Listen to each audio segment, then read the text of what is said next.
ಉತ್ತರ ಕರ್ನಾಟಕ ನ್ಯೂಸ್, ಇದು ಕನ್ನಡದ ಉಸಿರು. ಬೀದರ್ನಲ್ಲಿ ರಾಷ್ಟ್ರೀಯ ಲೋಕ ಅದಾಲತ್ ಯೋಜನೆ ಜುಲೈ 18, 2026 ಜಿಲ್ಲಾ ನ್ಯಾಯಾಲಯದಲ್ಲಿ ಆಯೋಜನೆ ನಡೆಸಲಾಗುತ್ತಿದೆ. ರಾಷ್ಟ್ರೀಯ ರಾಜ್ಯ ಕಾನೂನು ಸೇವೆಗಳ ಪ್ರಾಧಿಕಾರ ನಿರ್ದೇಶನದಂತೆ ಏರ್ಪಡಿಸಲಾಗಿದೆ. ಜಿಲ್ಲೆಯ ಎಲ್ಲ ನ್ಯಾಯಾಲಯಗಳಲ್ಲಿ ಪ್ರಸ್ತುತ ಚಾಲ್ತಿಯಲ್ಲಿರುವ ಕೇಸ್ ಬಗ್ಗೆ ಲೋಕ ಅದಾಲತ್ ನಡೆಸಲಾಗುತ್ತಿದೆ. ಆಸ್ತಿ ಪಾಲು ವಿಭಾಗ, ಸಿವಿಲ್ ಪ್ರಕರಣಗಳು, ಜೀವನಾಂಶ, ಚೆಕ್ ಬೌನ್ಸ್, ವಿದ್ಯುತ್, ಅಪರಾಧಿಕ, ಕೌಟುಂಬಿಕ ಹಾಗೂ ಕಂದಾಯ ಪ್ರಕರಣಗಳು ಸೇರಿದಂತೆ ಜೂನ್ 17, 2026 ಪ್ರಕಾರ ಜಿಲ್ಲೆಯಲ್ಲಿ ಒಟ್ಟು 30,499 ಪ್ರಕರಣಗಳು ಸೇರಿವೆ. ಈಗಾಗಲೇ 1,780 ಪ್ರಕರಣಗಳು ರಾಜ್ಯ ಸಂಧಾನಕ್ಕಾಗಿ ಗುರುತಿಸಲಾಗಿದೆ ಎಂದು ತಿಳಿದು ಬಂದಿದೆ. ಇನ್ನು ಅಂದು ಮಧ್ಯಾಹ್ನ 2:30ರಿಂದ 5:30ರವರೆಗೆ ಲೋಕ ಅದಾಲತ್ ನಡೆಸಲಾಗುತ್ತೆ. ಇನ್ನು ಸಾರಿಗೆ ಇಲಾಖೆಯಲ್ಲೂ ಕೂಡ 1991ರಿಂದ 2022ರ ಅವಧಿಯಲ್ಲಿ ದಾಖಲಾದಂತಹ ಪ್ರಕರಣಗಳಿಗೆ ಬಿಗ್ ರಿಲೀಫ್ ಕೂಡ ನೀಡಲಾಗುತ್ತೆ. ಪ್ರಕರಣ ಮೇಲೆ 50% ವಿನಾಯಿತಿ ಹೊಂದಿದ್ದು ಜೂನ್ 6ರಿಂದ ಜುಲೈ 10ರವರೆಗೆ ಈ ವಿನಾಯಿತಿ ನೀಡಲಾಗಿದೆ. ಲೋಕ ಅದಾಲತ್ನಲ್ಲಿ ರಾಜ್ಯ ಸಂಧಾನ ಮಾಡಿಕೊಳ್ಳುವವರಿಗೆ ನ್ಯಾಯಾಲಯವು ಶುಲ್ಕ ವಾಪಸ್ ನೀಡುತ್ತೆ. ಇನ್ನು ಕಳೆದ ಬಾರಿ ಮಾರ್ಚ್ 13, 2026 ಕೂಡ 66,440 ಪ್ರಕರಣಗಳನ್ನು ಇತ್ಯರ್ಥಪಡಿಸಲಾಗಿತ್ತು ಎಂದು ತಿಳಿದು ಬಂದಿದೆ. ಅವರು ಈ ಸದಾವಕಾಶದ ಲಾಭವನ್ನು ಪಡ್ಕೊಳ್ಳೋದಕ್ಕೆ ಸಾಧ್ಯ ಇದೆ.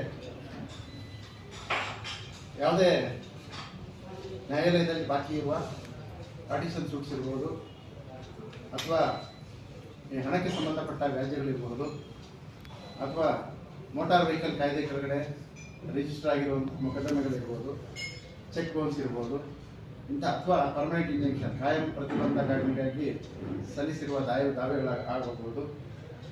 ಇವುಗಳನ್ನು ರಾಜ್ಯ ಸಂಧಾನ ಮೂಲಕ ಇತ್ಯರ್ಥಪಡಿಸೋದಕ್ಕೆ ನಾವೆಲ್ಲ ಪ್ರಯತ್ನ ಮಾಡ್ತೀವಿ. ನಮ್ಮೆಲ್ಲರ ಪ್ರಯತ್ನಕ್ಕೆ ಮುಖ್ಯವಾಗಿ ನೀವೆಲ್ಲ ಸೇರಿಕೊಂಡು ಪ್ರಚಾರ ಮಾಡಿದರೆ ಖಂಡಿತವಾಗಿಯೂ ಇಂಥ ಕಾರ್ಯಕ್ರಮಗಳು ಯಶಸ್ವಿ ಆಗ್ತವೆ. ನಮ್ಮ ಮೆಂಬರ್ ಸೆಕ್ರೆಟರಿ ಅವರು ಹೇಳಿದಂಗೆ ಈ ಬಾರಿ ವಿಶೇಷವಾಗಿ ನೆಗೋಷಿಯಬಲ್ ಇನ್ಸ್ಟ್ರೂಮೆಂಟ್ಸ್ ಆಕ್ಟ್ ಅಂದರೆ ಚೆಕ್ ಬೌನ್ಸ್ ಪ್ರಕರಣಗಳಿಗೆ ಸಂಬಂಧಪಟ್ಟಂತೆ ರಾಷ್ಟ್ರೀಯ ಲೋಕ ಅದಾಲತ್ ಅಲ್ಲದೆ ವಿಶೇಷವಾದ ಲೋಕ ಅದಾಲತನ್ನು ಸಹ ನಾವು ಹಮ್ಮಿಕೊಂಡಿದ್ದೀವಿ. ಈ NI ಆಕ್ಟ್ ಪ್ರಕರಣಗಳಲ್ಲಿ ನಿಮಗೆಲ್ಲರಿಗೂ ಗೊತ್ತಿದೆ, ಯಾವುದೋ ಕಷ್ಟಕಾಲ ಬಂದಾಗ ಸಹಾಯ ತಗೊಂಡಿರ್ತಾರೆ, ಒಂದು ಚೆಕ್ ಕೊಟ್ಟಿರ್ತಾರೆ.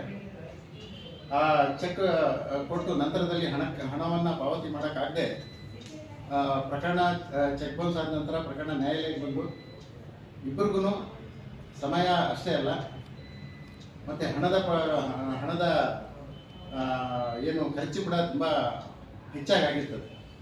ಇಂತಹ ಪ್ರಕರಣಗಳು ನಿಮಗೆಲ್ಲರಿಗೂ ಗೊತ್ತಿದೆ. ನ್ಯಾಯಾಲಯದ ಮೂಲಕ ರಾಜ್ಯ ಸಂಧಾನ ಮಾಡಿಕೊಂಡ್ರೆ ಬಹಳ ಅವ್ರಿಗೆ ಉಪಯೋಗ ಇದೆ.